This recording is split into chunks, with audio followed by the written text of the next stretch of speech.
and I'm the mapping lead for this expedition. I was just going to give you all a bit of geospatial context for where we're diving today and where we've dove for the past 8 days.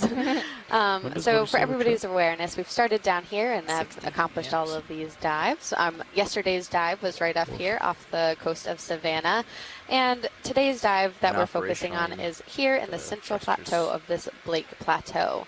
In reference with currents, because they've been our constant companion during this expedition so far, this is that Gulf Stream. You can see that we've been operating a lot within it, either on the eastern or the western wall, and even at times within the main axis of it. So yesterday we were on that western wall of this current, and today we're going to be on this eastern wall of the Gulf Stream. Now, I'll let Amy and Alexis talk a little bit more about this, so I'll give you some more bathymetry here, but I know this was picked out because of an anomaly we found in our sound velocity profiling and our CTD from the first Windows to the Deep expedition last cruise.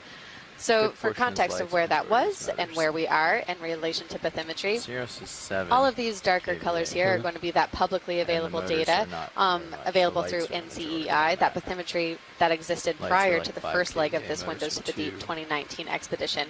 And all of these brighter colors are the data that was collected during the first leg of this by my colleague Mike White and his team.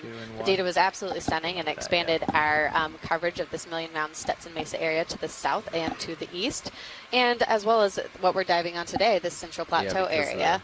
Now these black dots are the dives that were previously dove, and this white dot is the dive that we are doing today. And again, if Amy and Alexis want to speak more about the CTD anomaly, I will start showing the dive track that we'll be doing today. Space, you know.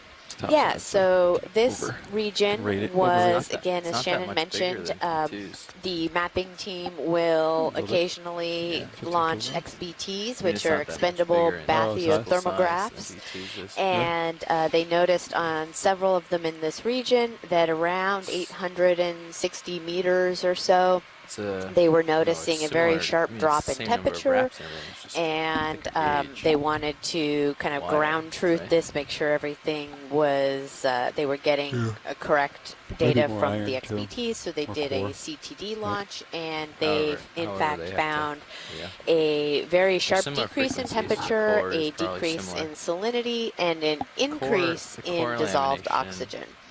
So we thought that this would be a really interesting feature to take a look at. So we're going to go ahead and drop down to the bottom of this Scarp feature. That black dot in the lower part of the screen, I believe, is where the CTD was taken. So we're going to be pretty close to that location. We're going to drop down to just over 1,000 meters or so in the dive, and then work our way up this Scarp, and at the top is about 870 meters, which is kind of right at that location of that anomaly that was observed. And after that, we will then begin some of our midwater transect work. Absolutely. As we were surveying to the site last night, we did some XBTs again, and did find that anomaly at 800. Yep, we did find that at 861 meters, again in our XBT.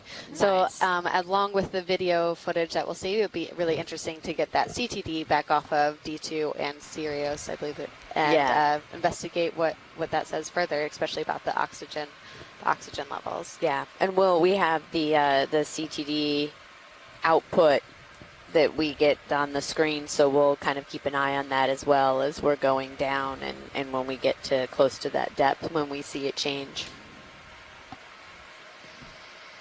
Coral mounds, some scleractinian deep sea coral. So we're interested to see the communities that we see along this Scarp, and if they're different or if we're still seeing our coral rubble, which has been some of the theme of this first week of this cruise. It's currently at about 660 meters, and we are, as Amy said, headed down to about 1,000 meters. And if we have any of our scientists or communicators on the line, if you guys would... Hi, this is Tara, and I'm from Stockton University. Thanks for being with us, Tara. Sure.